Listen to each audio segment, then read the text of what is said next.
And now, ladies and gentlemen, you are entering New York's greatest place for all things film. Starring your host, Tommy Smart, your co-host, DJ Gowski, your head of reviews, Brother Wells, and your news anchor, Haley Marks. We now enter the studios to bring you The Screening Room on WRHU. Good morning, it's Tommy Smart, live in New York. Gowski's bringing me to you via the magic of WRHU 88.7 FM. And that's always good, because I love talking about cinema at 10 o'clock in the morning. Always. It's always a good time, isn't it? I know, right? It's funny. It's a good day outside, too. A little chilly, but, you know. It's terrible outside. What are you talking freezing. about? I wanted to be optimistic, man. Yeah, y'all see me with my sweater right here. He's got a sweater. He's all ashy underneath. It's terrible. He needs his lubricant. I put lotion on, fool. I put the lubricant on this morning. Yo, man, I don't know what you're doing in the morning. I don't know one bit. But I don't know, guys. I honestly love this weather. I walk outside and I. What's wrong with you? It's cold. It's brisk and it's chill. And I smell the winter and I'm like, I want some hot cocoa. This is great for Oh well, yeah. You want the hot cocoa and everything. Going pumpkin picking or apple picking. It's and you switch up the clothing a little bit. Yeah, it's sweater weather. Well, there's fashion, there's that, but so everything else about it just sucks. I was gonna be Freshens, but at the same time, I was supposed to have a sweatshirt too, and I'm wearing this you got Mickey Mouse. Disney. I was in Disney last week, and that's why I wasn't on the show. Mm-hmm. I want to bring Mickey to the set today. So Wonderful. Hi, Mickey. Hello. Hi, hey, what's going on? Hello. That's my best impression. So there you go. It wasn't too bad. Do that ever again. Oh, Mickey. Oh. Oh, you did it again. Okay, I'll stop. She's embarrassed. See, Haley's embarrassed now. So. Not embarrassed. I'm sorry. But Tommy, you got something to tell us about a certain anchor from. Oh, Dan Rather. Oh yeah. yes. Yeah, he sucks. What about him?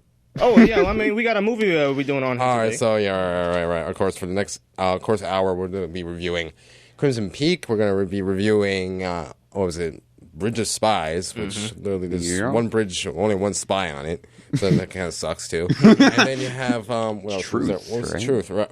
Well, we're going to be reviewing Truth. We'll be reviewing that later in the show. But I just got to talk about how it's pretty cool actually. CBS actually grew up here and actually decided not to actually advertise the movie Truth, which is about the Dan Rather scandal back in 2004, I believe. And that's actually really dope because I'm actually very proud of them because they don't do anything that I think is ever right.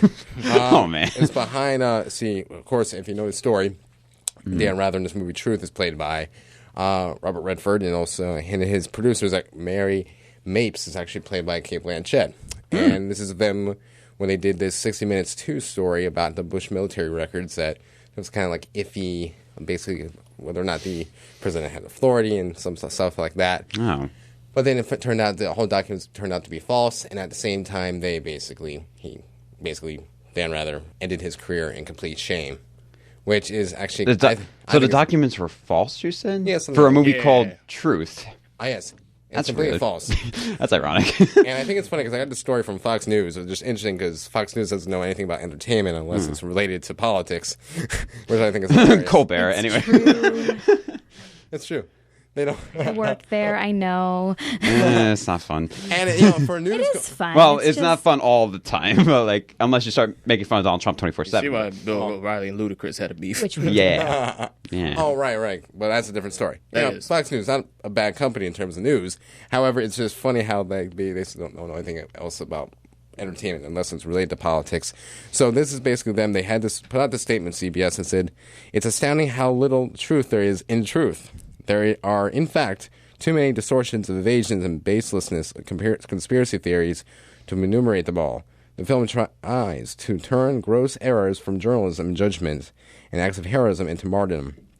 That's a disservice not just to the public, but to journalism across the world who go out every day and do everything within their power, sometimes to great risk themselves, to get the story right." Okay, so here's the thing. Really proud of them. Actually, they wanted to try to get a big ad, basic commercial during the Colbert show. However, they turned it down. So that's pretty cool. I mean, we'll review the movie later in the show, but I just got to say how that's why you don't see it on CBS. Because you never think about it. This movie has been had very terrible, advertisement. Hard to see a commercial for it. Granted, how many times do we watch commercials anymore? But still, it's like... It'd be fun to hear about what the movie was about, if anything. So yeah, no, we'll talk about it later. I just think that was cool. CBS always got a controversy. I always got something on. That's cool. And then later in the show, too, we're talking about, everything. Oh, cool. Guess what? We got a Star Wars marathon coming to theater soon. Is that a surprise? No, not really. Oh, come on. They had to do that. They had to do that. had to And I do thought it, they were already doing that. Because last year they were started with 2 years ago, maybe. I think it was like Phantom of the Menace. Yeah. They're gonna go in order. So like the prequels, which nobody likes, are gonna come out first. You know what? I don't know why they're not doing that for Back to the Future. Lily, Back to the Future Day is this Wednesday. Wonderful. They should do 1 through 3.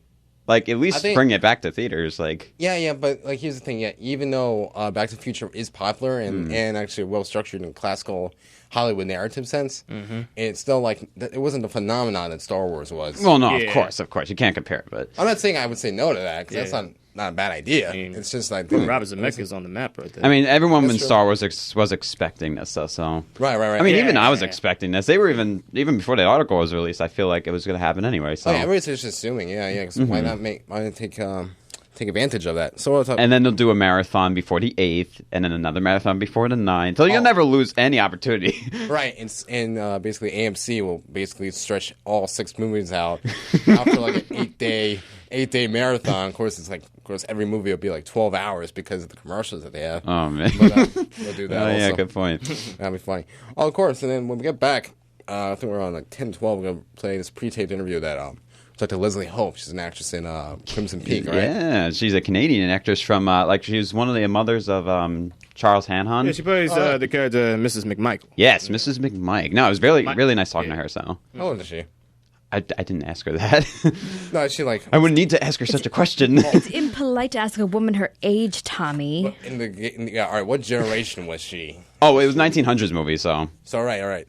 Oh, that's how's great. she? I Yeah, don't. it's like 19th century. So she's a Yeah. mom Yeah. in the movie. Yeah, Right, she's a so mother. she's She was like older. an older character. Okay. I'm just curious. So she's old. She's a mom. She We must made a be conclusion. old. Older. All right, I would hold. All right, basically, I know back in the 1900s, you could have sex when you're 12 and have kids when you're 14, but at the same time, them doing that and at this age would kind of be ratchet. But still, happens. You're crazy, man. It's true. Everybody doubts me, but it's true. Okay, so that'd be cool. So we'll have her back here when we get back to the screening room here on WRGU 88.7 FM. But don't worry, Haley, I didn't forget about you. What we got for news? So we have a new take on Bridge of Spies, and the Lumiere Film Festival honors Martin Scorsese. That's all coming up next on your screening room news on the March. Yeah, it'd be fun. Of course, I love news in the March, so that can be chill. We'll be right back here on WRHU.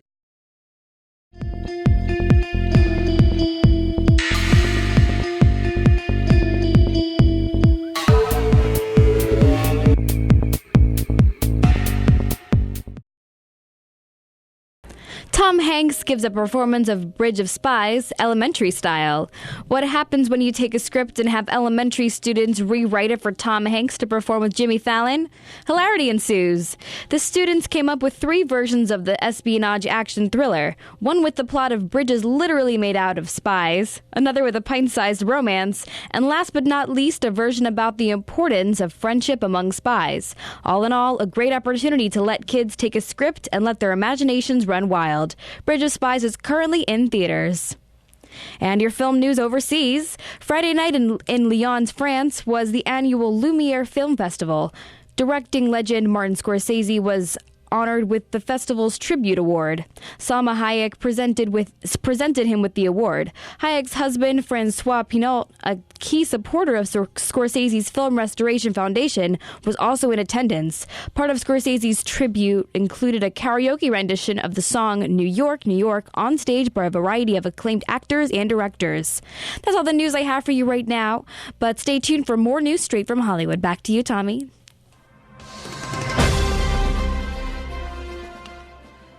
Now we're back here on the screening room. Well, of course, we have ILeslie Hope. We have a pre-taped interview of ILeslie Hope, right? Because I want to play that Gowski because you basically... Yes, and no, it was nice last talking week. to her. Like, it was only a few days ago, and yeah, we do have it. Oh, go on. What'd you learn? What did I learn? Yeah. Yeah, you're right. I'm the one who usually doesn't do most of the interviews around here. So Right. what did I learn? That Crimson Peak and Guillermo del Toro are amazing people and amazing. It's an amazing movie. Everybody's honestly. amazing. Okay. Everyone's amazing. All right, cool. So let's play it. Let's do it. So currently here on the Screening Room WRGU, we do have ILeslie Hope here on the line talking about the newest project coming up this weekend, Crimson Peak, in theaters. That came out in theaters this past Friday. ILeslie, how's it going? Pretty good. How's it going by you? It is very nice here in New York. You're in Canada, right? Well, you say that like I'm on another planet. I'm not that far from New York. I'm in Toronto. I know, it's slightly north. I'm in my homeland, where it's, I'm currently experiencing a nice drizzle here as fall is coming down on us. Oh, that's really... like, what's the temperature there, too? I think we're like 45, 50 today. 45, 50 degrees. All right. Sometimes we get that here too. But it will equal out. It's going to get a little colder, but we'll see what happens. But yeah, so just in accordance, you're taking up this really great project with Guillermo del Toro. Yeah, let me re-say that. So you're picking up this great project with Guillermo. It's so hard to say his name. GDT, we like to call him. GDT. Let's say it a little slower. Guillermo del Toro. Got it. All right. So yeah, Leslie, you're taking up this project with Guillermo del Toro called Crimson Peak, and it seems like a great horror film, especially coming up for Halloween. So what made you take up this project? I had the privilege of working with Guillermo on The Strain, which is his TV series up here with FX, vampire TV series, in its first season. And once you get a little taste of GDT, you just want more. He is such an extraordinary artist and human, and literally I would do anything for the guy. So when Crimson Peak came after The Strain for me, when he asked if I would do a small part in Crimson Peak, I just sort of leapt at the opportunity to see what he would do with a bigger palette, let's call it more money, where he had less oversight and could do more of what he wanted to do without working under the parameters of a television series. So anyway, that's how it came to me. But honestly, after working with him on The Strain, I would literally do anything for him. I think he's extraordinary. Wow, like just I think going off of that, I mean, I'm definitely a big fan of him as myself. Now you have a lot of TV background, and obviously you're following him into like his projects, which is amazing, and this looks like an amazing film. Are you looking to do more film projects in the future? Well, as a working actor, you have far less agency than you might think. It's not like you get to sit back in your mansion and pick and choose. I think I'll do a big fat feature now. At least I don't. Right. The work generally for someone of my vintage seems to be sides across both, but the kind of work you can get in television now, frankly, for women in particular, I think often offers more opportunity, except with someone like Guillermo, where you just, you do a commercial with that guy, right? It doesn't matter what he's doing. You want to be a part of it. But, oh, sure. But generally, I think the more interesting stuff generally is available for women in television. I don't think that's a big surprise, particularly if you're not some huge movie star where you're writing a different kind of agenda. So I'm happily working wherever they'll take me. And at this moment, that seems to be largely television. Really nice. Yeah, absolutely. I mean, you could see right on IMDb, you have like a great repertoire of all television series. But yeah, so going back to Crimson Peak for a second. So you played Charlie Hunnam's mother in the movie. Could you describe her and how she fits more into a gothic world sense? I think of her a little bit like, the wicked stepmother, even though I'm not the wicked stepmother. I'm a social climber, ambitious, gossipy, and determined to see my daughter married off to the most wealthy and eligible bachelor around, which in this case, of course, is Tom Hiddleston. He sort of appears on the scene unexpectedly. A mysterious stranger from England shows up. And I just sort of set the stage in terms of manipulating a situation to try and get my daughter married off to him. And then I don't think I can tell you anything else. I think it has to be a surprise. I think people should definitely, find that out for themselves, indeed. That's good. I like how you keep it a good, don't make any spoiler alerts. No. But yeah, so actually, speaking about the setting itself, it takes place in the 19th century, which is a really cool time period, I believe. Do you find period pieces where you have to try and capture the time and the way people spoke? Or do you consider modern fictional pieces harder to do? Well, I think it really depends on who you're surrounded with. In the case of working on a movie like Crimson Peak, where you have top artists, heads of department, extraordinary costume designer, extraordinary production designer, amazing cinematographer, and of course all helmed by Guillermo. Not to mention incredible makeup and hair people. Every detail is done by the top people. So there's no difficulty except in living up to it, because you're working with artists at the top of their game. And in terms of speech patterns or body work, posture, and all that stuff is kind of done for you with the text itself and with those. I mean, I don't know if you ever worn a corset. Don't tell me if you have. But, they change your body and they change how you speak and they change how you stand. And those dresses, which are most of them all made for the show, they're so incredible. You feel like you're stepping into a painting. So there's not a lot of heavy lifting to do there as an actor. It's harder sometimes in contemporary stuff to make something, let's say, out of nothing, where it's just sort of behaviorally based or just in quotes a scene where two lawyers are talking. If you want to make character or anything different, you kind of have to do that yourself. It makes you wonder why they had those types of, I guess I don't want to say like dress codes, like why they had those types of outfits back in the day. But I mean, yeah, I can definitely imagine it. Not that I've worn them myself, but I can imagine that. So one question, I bet you've been on like premieres for this already. Have you seen the final product of the film? I haven't seen the final. I had the privilege of seeing some footage cut together early on. I was doing ADR for maybe The Strain, and Guillermo showed me some stuff that was in the process of being cut together. But he's also a filmmaker who, while you're shooting, he's cutting. I mean, literally. So you'll be on set, and he's got a bunch of monitors going, and you're doing a scene, let's say. There's 3 or 4 different shots in the scene, and maybe 20 feet away is an editor, literally, on set, who starts cutting the stuff together. And often by the end of the day, you could be looking at cut footage of the scene you shot that morning. And it's just an amazing way of working. I mean, only somebody like Guillermo could do that. But so you get to see all these sneak peeks of things. Before you even leave the show, you're seeing stuff cut together. That's actually nice, especially from an actor standpoint, I believe. Mm-hmm. I know it's very unique. Maybe I've heard one other director who does that, but who? I feel like James Cameron does that sometimes. Really? Yeah. I never worked with him, but I think it's really amazing when you're a part of the process in that way, or witnessing the process in that way.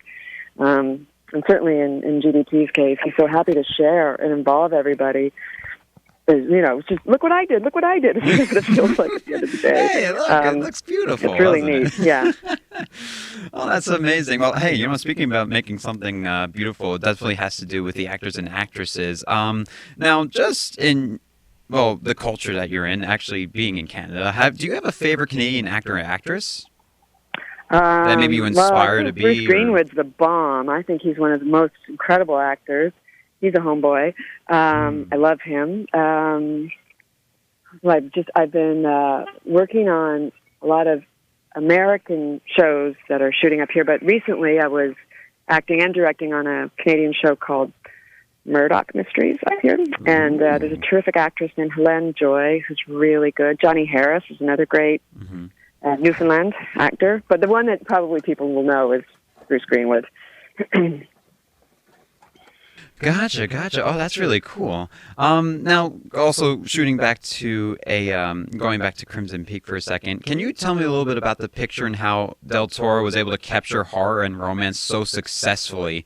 It doesn't seem like such an easy task.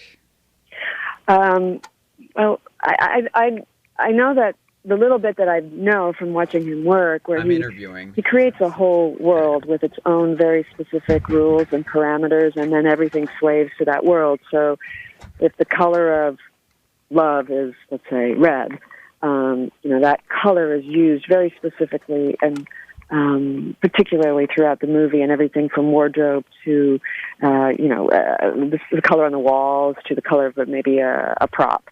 And you'll see that whatever his world is, whether it's Hellboy or Crimson Peak or any of his movies, he makes this sort of rule book that goes with it that everything follows. So even on The Strain, there was a rule book of how the vampires moved. There's a very specific choreography and physiological explanation, what was happening in their bodies that would make their outside of their bodies move in a certain way. So I think in his case, it's about preparation, really thorough and specific work before you start shooting. So everything becomes part of that world.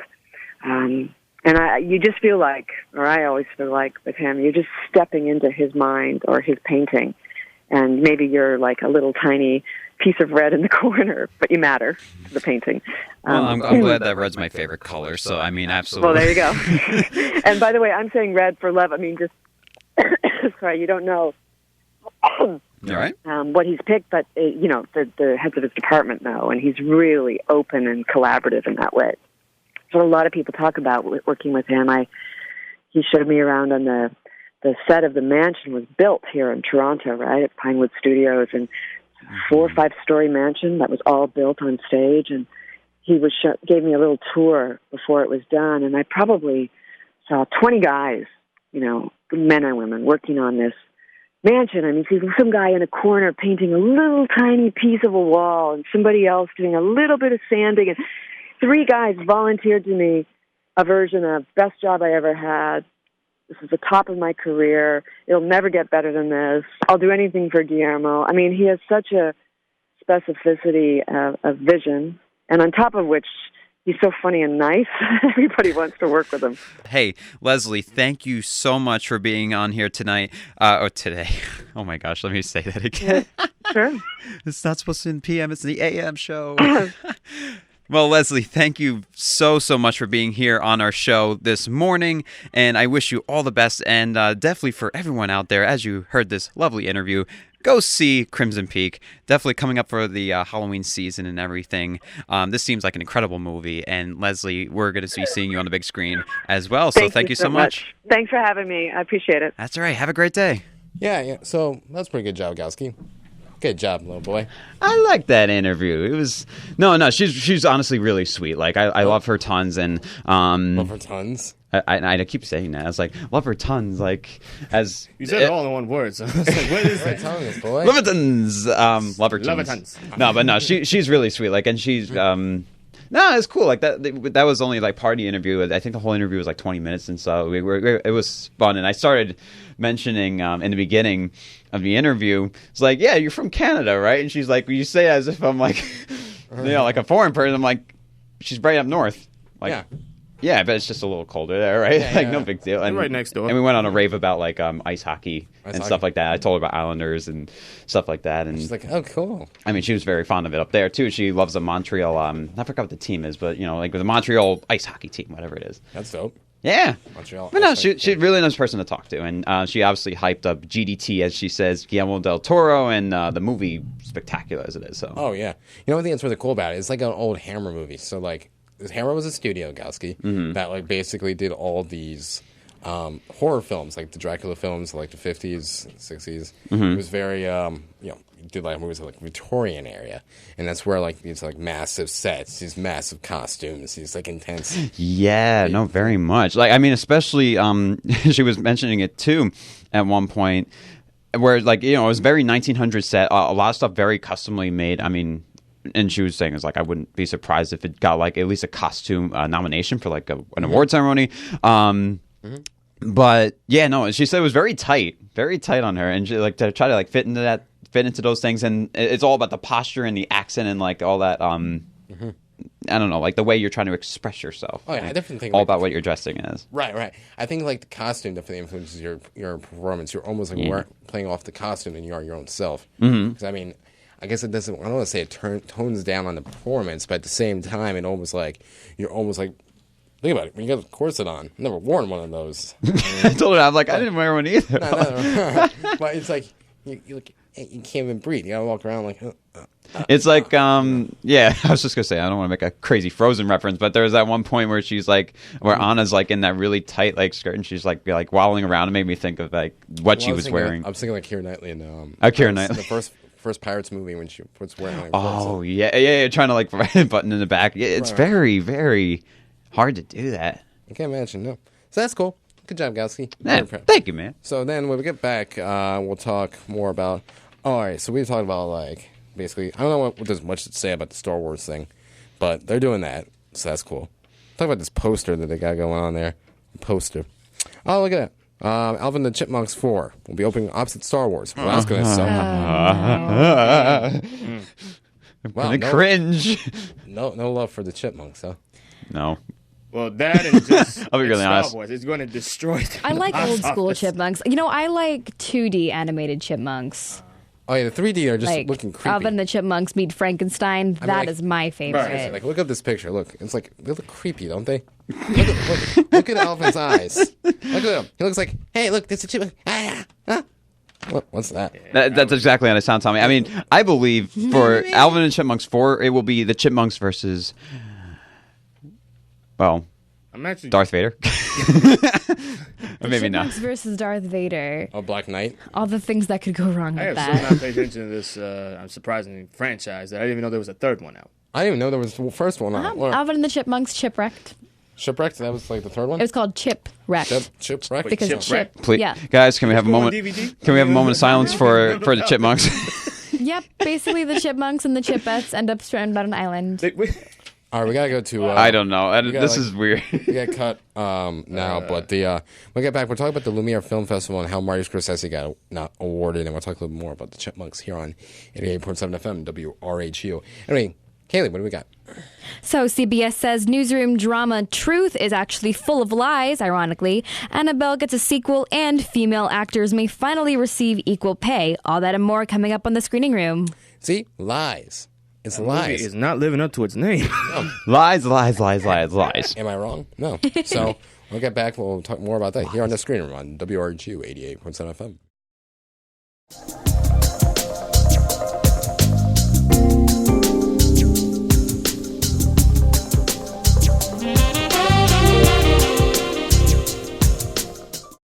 It's that time of year again, and everyone's looking for a good scare. It appears the Conjuring/Annabelle series is far from over. Annabelle, which was originally a prequel of the Conjuring franchise, is now getting its very own sequel. If you're not familiar with the Conjuring franchise, the story is centered around a family being terrorized by paranormal beings. 2014's Annabelle cost $6.5 million to create and brought in more than $250 million in global revenues. The sequel is still in the pre-production stages. It is currently being written by Insidious cinematographer John Leonetti. A report from Forbes back in August showed that even among Hollywood's top actors and actresses, there is a more than $28 million wage gap. Yup, even Hollywood has gender inequalities. Actress Jennifer Lawrence is taking a stand, and she has inspired actor Bradley Cooper to share his wage info. Women in any field struggle to obtain raises due to lack of information on their male counterparts' pay. If you're interested in learning more about Jennifer Lawrence's experiences with wage inequality, visit lennyletter.com. And in other news, CBS is refusing to air trailers for James Vanderbilt's new movie, Truth. The drama details the 2004 news controversy that cost CBS anchorman Dan Rather and news producer Mary Mapes their jobs. Back in 2004, a CBS News team opened an investigation as to whether or not former President George W. Bush fulfilled his duty while serving in the National Guard. But CBS says Truth didn't get the facts just right. CBS says they are not comfortable airing Truth's trailer due to inaccuracies in the film that would offend CBS News employees. Truth is in theaters now. That's all the news I have for you right now. Stay tuned for more news on the march coming up real soon. Back to you. It's Tommy Smart live in New York. Gals bringing me to you via the magic of WRHU 88.7 FM. This is the screening room. So, guess what? Bob De Niro was going to play Hofstra alumni. Fun fact. Isn't that so? Yeah. Bravo. That's Yeah. awesome. It's Bernie Madoff, but I mean, that's a different story. So apparently, I mean, but still, I don't know. That's nice. Go So- Hofstra rep, you know. It's good. It's good. yeah, I don't think that's really something to be proud of, but I mean, you know, it's pretty cool anyway. Same with Victory. Like. So I found out by he was doing a video message sent to Marty Scorsese during this presentation that he was awarded by Salma Hayek. It was called looking this up right now, it was called the Palme d'Or. Palme d'Or. Palme d'Or. Of course, although he's like 73 years old, he's been reached a level of status where he's kind of a legendary director. Mm-hmm. So he was awarded for his work, and at the same time, so Bob De Niro sends like a video message since they've been really tight, making movies made 8 films together, and they're doing The Irishman next year. He basically sent him a little video saying congratulations, and also took his hat off. Basically, he's bald now, playing Bernie Madoff.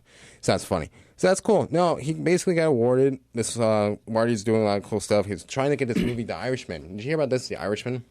I don't think so. No. All right, so here's the cool thing. It's based off this book I read back when I was in high school called "I Hear He Painted Houses." It was about it's Jimmy Hoffa's hitman, and he delved into the history of this guy. It was a really great, well-written book, and he admits to being the guy who killed Jimmy Hoffa, and basically Bob De Niro was playing the lead character in that. But what's really cool is that they're getting Joe Pesci together And Al Pacino.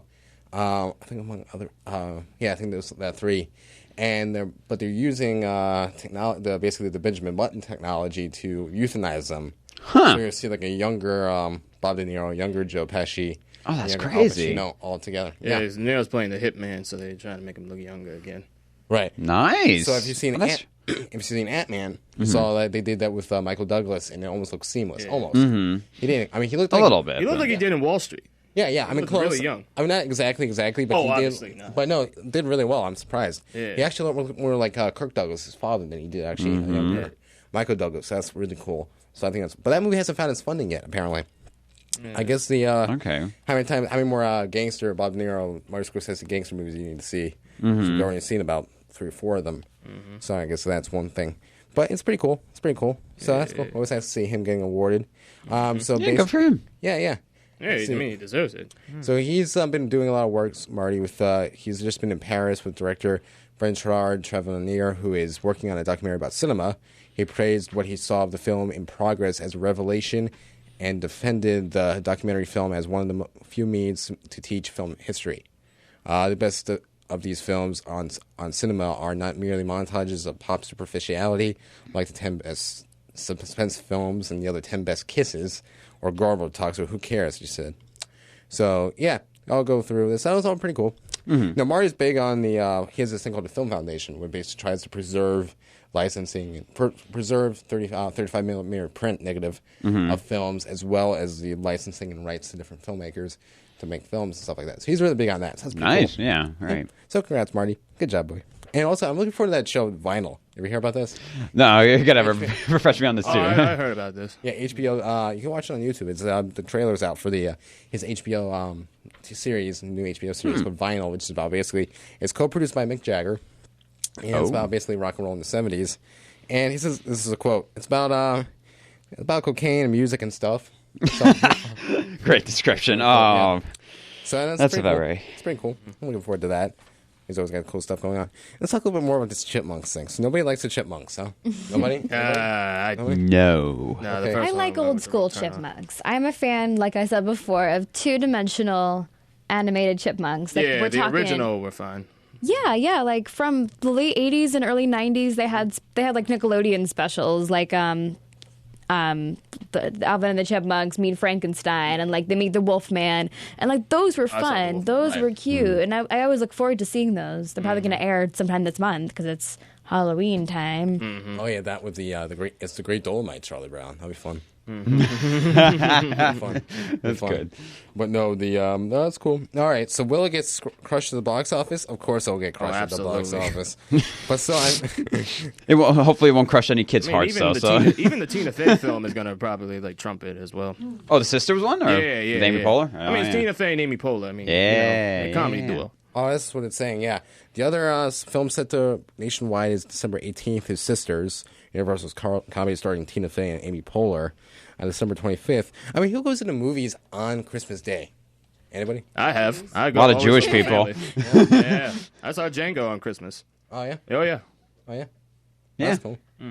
Yeah. That's a lot of Jewish people. Yeah, no, people do it. How people do it? Oh, yeah, definitely. Yeah, I do it. Yeah, Haley Yeah, agrees. that's fun. Chinese food and movies. That's Christmas. Oh, I mean, we get through a long day of presents and then just go straight to the movies like late in the night. All right, that's really Nice. cool, though. Yeah. So Yeah, that's- usually it's like that thing where you like get cozy and you watch a movie with your family, you know, like get. Oh, yeah. That's usually what my family Yeah, does. I mean, like, we split it up. Like, some people go watch the kids' films, then we go watch the Django. Yeah, go watch the other Django. things. You know. The day is silent. Yeah. I don't think we ever did that. No, I don't remember what we did. I mean, everyone's got the nice Christmas remedy, so. Yeah. I just said another. Yeah, it's cool. But Alvin and Chipmunks will not be part of mine, so thank you. Yeah. Maybe Star Wars, but not Alvin. Yeah, Sorry. That's funny. My stepfather, he's a big fan of the early Star Wars movies. He just found out there was a new one like 5 days ago. Wow, way to keep up with the times, bro. Yeah. Speaking of keeping up with the times, the man just At least he discovered. didn't find out like after. You know? Oh yeah, after the fact. I was gonna say. But no, he just literally just discovered Google. What? Yeah, he discovered that in the same day. He never knew what it was. Wow, I guess this guy just came out of a cave one time. And just discovered the world of the 21st century. I know, right? Yes. Funny how that happens. Whoa, that's so cool. All right, so when we get back, we're going to talk about, we'll review Crimson Peak. Crimson Peak, Truth, and Bridge of Spies. Bridge of Spies, a new Steven Spielberg film, like we needed another one. So when we get back, we have more fun here on the screen room. But first, Haley, what we got? The director of Crimson Peak reveals his real-life ghost story. Ooh. And Jolie and Pitt answer back to rumors about their upcoming film, By the Sea. That's all coming up next on The Screening Room. Ooh. So we'll get just a back and be chill right back and review some more movies. Fun fact, right? We actually review movies on a movie show. Of course, we'll do that when we get back here on The Screening Room on WRHU.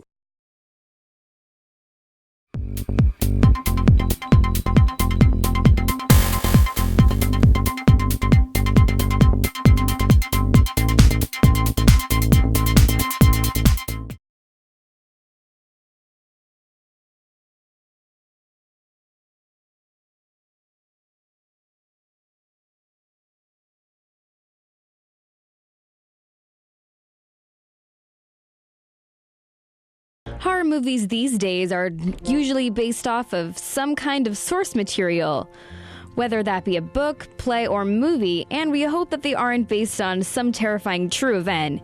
In Guillermo del Toro's Crimson Peak, the director describes his inspiration for the film, a true story about his mother's encounters in a haunted house. The opening scene is apparently based off of a visitation of del Toro's mother experienced, saying, quote, "My mother's grandmother died, and when she was a child, she was crying in her bed, and she heard the silk of the dress of her grandmother move in the corridor. She smelled her perfume, and she heard the bed springs creak and felt the weight of her grandmother leaning on her back. She jumped up screaming and left the room." Crimson Peak was also inspired by Victorian-era works. The movie is currently playing in IMAX theaters. And Brad and Angie challenge rumors about their upcoming film, By the Sea. Critics have speculated if the film is an autobiographical take on the couple's problems. Jolie answers back to these claims and says, "Brad and I have our issues, but if the characters were even remotely close to our problems, we couldn't have made a film." By the Sea tells the story of a couple vacationing in France in the 1970s and the issues that plague their relationship. The anticipated film marks the power duo's first time appearing together on the silver screen since Mr. and Mrs. Smith in 2005. By the Sea hits theaters November 13th. That's all the news I have for you this week. Back to you guys.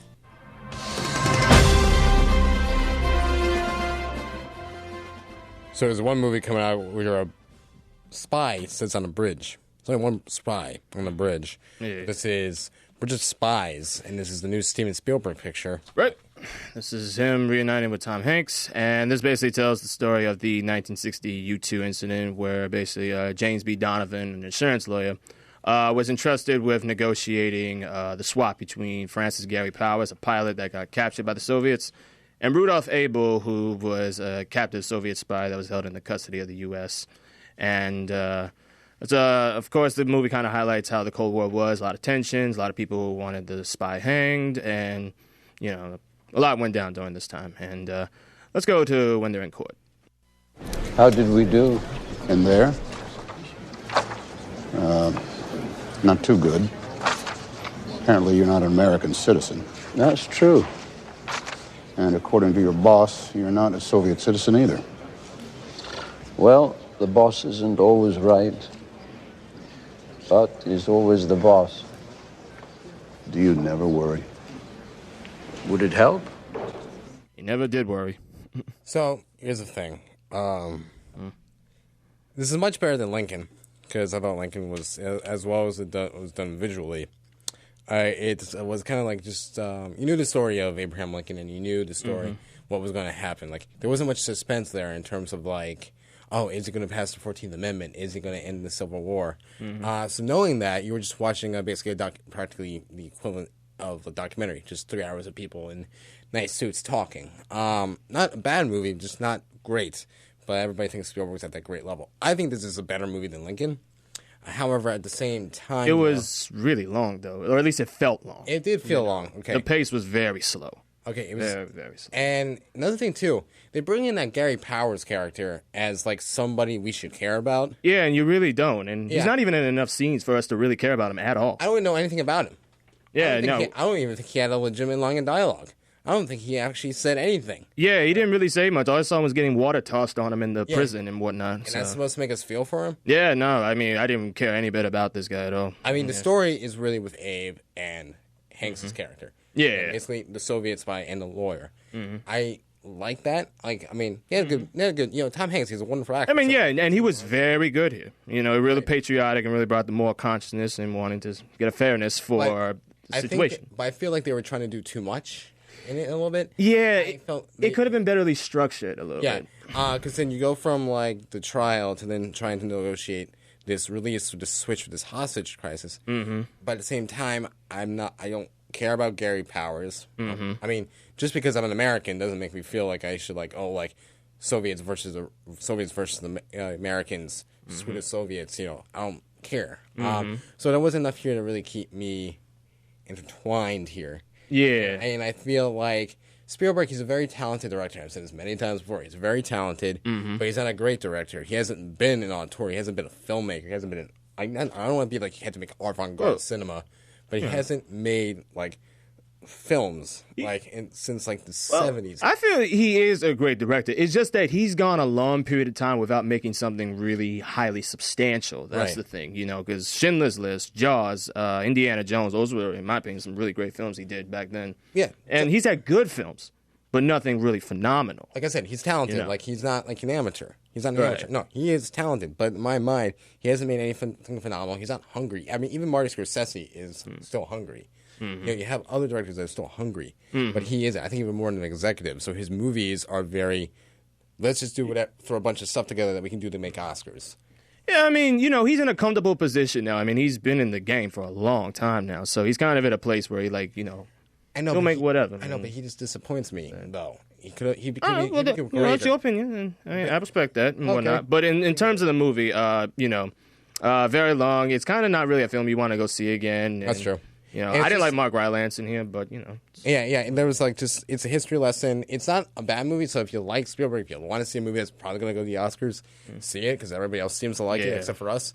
Go ahead. But in my mind, there are other pictures that are worth taking a look at. yeah, this is a 3-star flick, very average. very film. average. So, But yeah, know. I'd say just see it once. And then I'd say be skip done. it and go see this next movie, which is Crimson Tide. Or Crimson Peak. Crimson actually. Peak.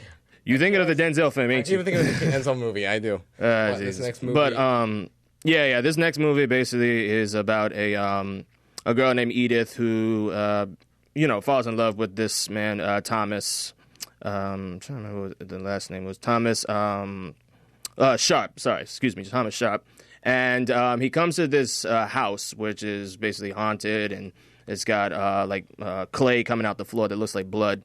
And she meets Thomas's sister, and she starts to see that the house has got a lot of different horror elements, a lot of really weird activity going on, and she comes across some ghosts and finds out that she's kind of in over her head. And let's go to the clip. There's something the matter with you, Edith. Something startled me, that's all. Shadow. All that lives in this house are shadows and creaks and groans. So you better soothe that boundless imagination of yours. I just need a proper welcome, that's all. From now on, I want this house to contain nothing but friendship and love and warmth.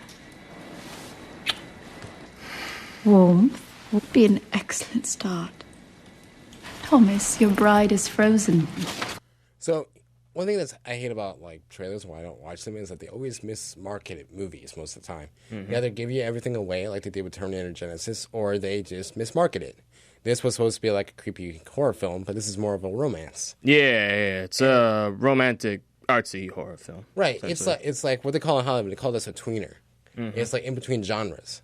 I like it because it breaks the genre convention. You do more with it. You not just have a horror movie, you have a romantic horror movie. I think that's kind of cool. And it's much better than the Twilight series. Yeah. But the it's just kind of cool because it's like big Victorian, like we were talking earlier, Leslie Hope and everything. It's very big. It's very Victorian. It's almost like a Hammer film, like those great Hammer horror movies of the. It's got some 50s. real gothic elements as well. And I like it too. And I like Tom Hiddleston. I like Jennifer Chastain in this. I like. Yeah. I actually really like Jessica Chastain. This was very different. And I mean, like the costume design is amazing. The set design is amazing. Like she was saying. Guillermo del Toro's directing is actually really phenomenal. And yeah, I actually really like this, and I really like his work. I just hate Pacific Rim because I think that's garbage. Yeah, but same. I mean, he's known for his horror films, though. So. And I like that. No, that's true. He has his stuff. He's like one of the most popular horror directors in that genre right now. And so I think he does this really well. I think it's really great considering it's Halloween season. You know, and you can stay home and watch those Italian horror movies from the '60s, which I love. By the way, you gotta see those. Like, but at the same time, this is actually really good too. So I think this is great. I think this is much better. I like seeing Tom Hiddleston in something aside from the Avengers.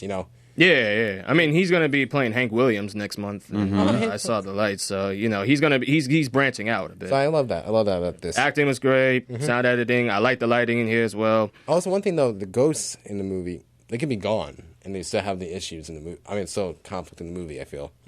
But it's okay. No, it's good. I like it. See it. Yeah. Last movie is Truth. And real quickly, what we got? Well, I mean, this is the Dan Rather story. This basically looks at his producer, Mary Mapes, who's actually the focus here, and basically looked at what led to the documents being falsified and basically the downfall of this revered news anchor, once revered news anchor. And let's go to when they're in the bar. I remember when you used to say courage at the end of every broadcast. You remember that? I remember. Do you remember? Oh, you must be very old. Why'd you stop? They made fun of him. That's why. No, they did. Seriously. Oh, yeah. Can you imagine that? Go on, give us a courage, Dan. No, come on. Come on, just Mary. one for me. Troll time. I don't think so. For Come me. Come on, please. You really want it? I want it to, yeah. Courage.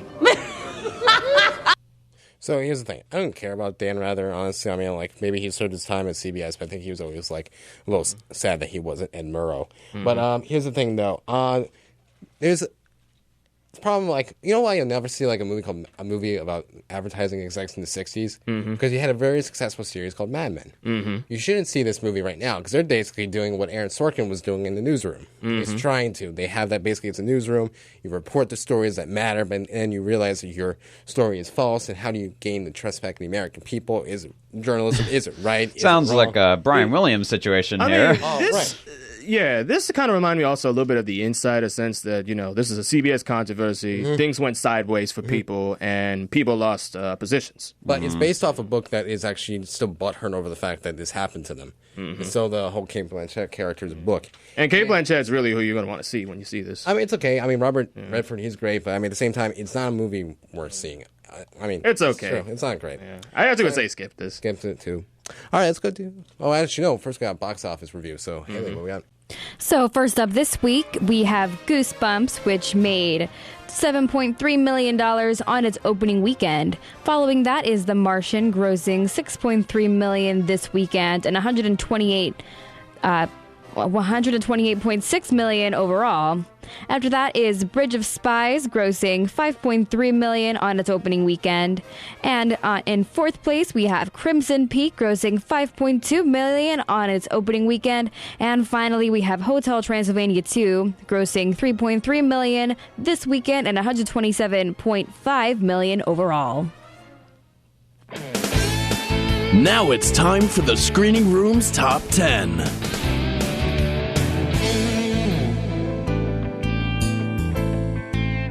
You ever find it funny how some celebrities, got this really great stage name, but actually in real life their real name is different? These are the top 10 actresses whose real name may surprise you. At number 10, we got Tia Leone, whose real name is Elizabeth Tia Pantaleone. At number 9, we've got Natalie Portman, whose real name is Natalie Hirschlag. At number 8, we got Lily James, whose real name is Lily Chloe Nanette Thompson. At number 7, Reese Witherspoon, whose real name is Laura Jean Reese Witherspoon. At number 6, we got Nina Dobrev, whose real name is Nikolina Konstantinova Dobreva. At number 5, we got Vin Diesel, whose real name is Mark Sinclair Vincent. At number 4, we got Nicolas Cage, whose real name is Nicholas Coppola, and yes, he is the nephew of Francis Ford Coppola. At number 3, we have Kit Harington, whose real name is Christopher Catesby Harrington. At number 2, we got Meg Ryan, whose real name is Margaret Mary Emily Ann Hyra. And at number 1, Jamie Foxx, whose real name is Eric Marlon Bishop. And that's your top 10. Thank you so much, Brother Wells. Oh, yeah, it's so cool. It's so cool here in the screening room. All right, before we leave, I just got to say, so apparently according to this article, I'm back on the Chipmunks thing. So you have Star That's Wars. a third time for the Chipmunks. I know what pet to get you for Christmas now. I don't want chipmunks. One peeping chipmunk. This is the third time you mentioned it in this show.